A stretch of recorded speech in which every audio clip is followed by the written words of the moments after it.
Free agency, NFL, legal tampering period. Players can agree to terms with teams starting at noon Eastern today. They cannot be formally signed until Wednesday at 4 p.m. Eastern, but a massive trade over the weekend as the Vegas Raiders traded Maxx Crosby to the Baltimore Ravens for a 2026 first-rounder. That's this year's draft number 14, and a 27 first-rounder. The Vegas Raiders now have 2 first-rounders in each of the next 2 years, but let's focus on the Baltimore part first. Then we will get to the Raiders part of it. CC, you played along the defensive line for the Baltimore Ravens. They have gone out there and now got themselves a stud end in Maxx Crosby. Was it the right move?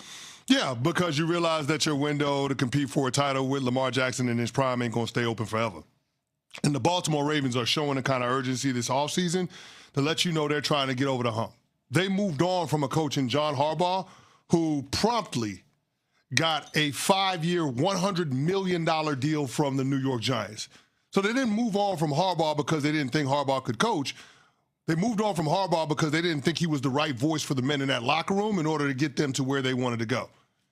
And now they continue down that same rationale, that same logic, and gone out and done something that they haven't done in the history of that franchise. Did you know that in 31 years, the Baltimore Ravens have never traded a first-round draft pick for a player?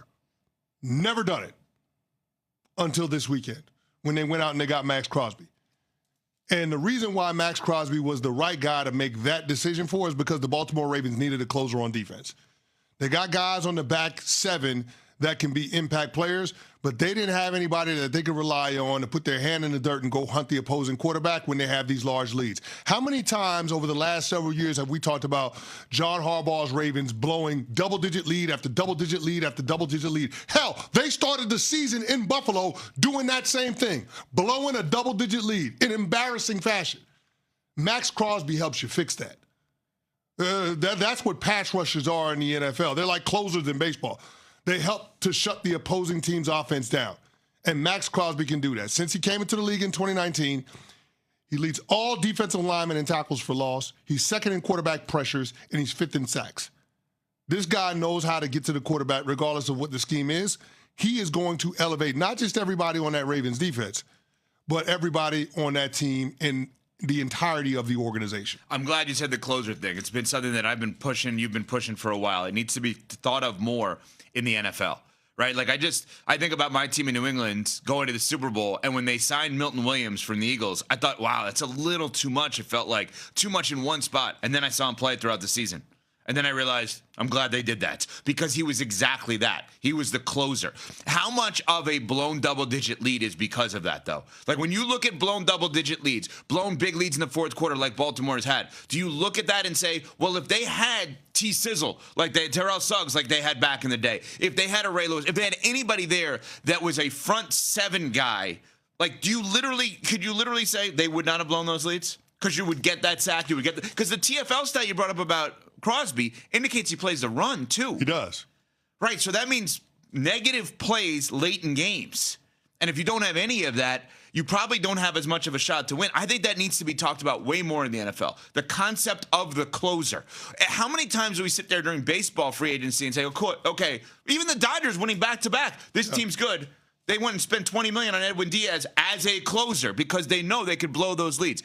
Is that an underrated part of the sport right now? Oh, no doubt. I mean, everybody understands that pass rush is at a premium, and all sacks aren't created equal, right? Getting a sack in the first quarter on first or second down is not the same as getting a sack in the 2-minute drill. It's not the same as getting a sack on third down. You know what I mean? And Maxx Crosby is a guy that has shown that when the pressure is at its greatest, when your defense has got to get a stop, when you got to get the quarterback down to get off the field, he can do that. Even when he's being, double teamed, sometimes triple teamed, he can find a way to affect the opposing quarterback. And I'm just thinking about how much better all of the other guys on the defensive side are going to be as a result of that. How good is Nnamdi Madubuike going to be on that defensive front? How good is Roquan Smith going to be? How good is Kyle Hamilton going to be? So he can change their defense to that extent. Well, you've invested in all of those players, and now Maxx Crosby helps you get a greater return on that investment. He is the definition of a force multiplier. So are they Super Bowl contenders right now? They got to fix their offensive line. They took steps, don't get me wrong, but they have to fix their offensive line. They can't be a Super Bowl contending team with a shaky offensive line. They're probably going to lose Tyler Lindenbaum, their former first-round draft pick in free agency. Word on the street is that he's probably going to sign a massive deal with the Washington Commanders in the Beltway. They've got to find a way to fix the interior of their offensive line. Until they do so, I can't go to the place of them being a Super Bowl contending team. But what we've seen them do so far this offseason has given us every indication that the Baltimore Ravens are going to be aggressive about trying to fortify their deficiencies in order to get them over the hump. So giving up. This is the over the hump year for the elite quarterbacks in the NFL. The Buffalo Bills fired Sean McDermott because they want to get over the hump. They're doing the things that they're doing up there, making the trade for DJ Moore because they want to get over the hump. Well, guess what? It's an arms race now because the Baltimore Ravens are doing the exact same thing.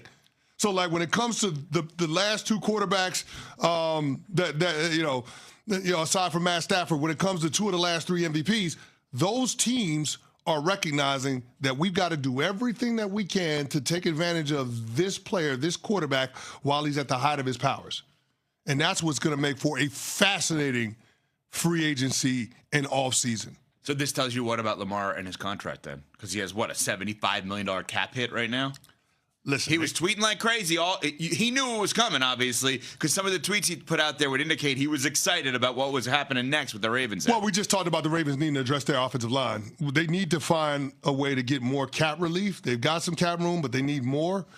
The best way to do that is extend Lamar. Now, they can unilaterally restructure Lamar Jackson's deal to lower his cap hit, adding to the void years, pushing some money around. But there's only one real year left on that deal, and they got to find a way to be able to add more years to that deal so they can give themselves more cap relief to go shopping and get the things that they need. Because guess what? You've given up your first-round draft pick in each of the next two drafts, including number 14 overall this year. Like, in order to add players that you can rely on to contribute this upcoming season, the best path to doing that is in free agency. And free agency is expensive. You need cap relief. So this Lamar Jackson contract extension needs to get done before the cash starts flying around on Wednesday. All right, that's one side of it. The other side is juicy as well. The team that just gave up their star player for 2 first-rounders, what are they going to do with all of this draft capital? We will get to that after I tell you about the fact that I have finally seen my grass in my lawn. The snow is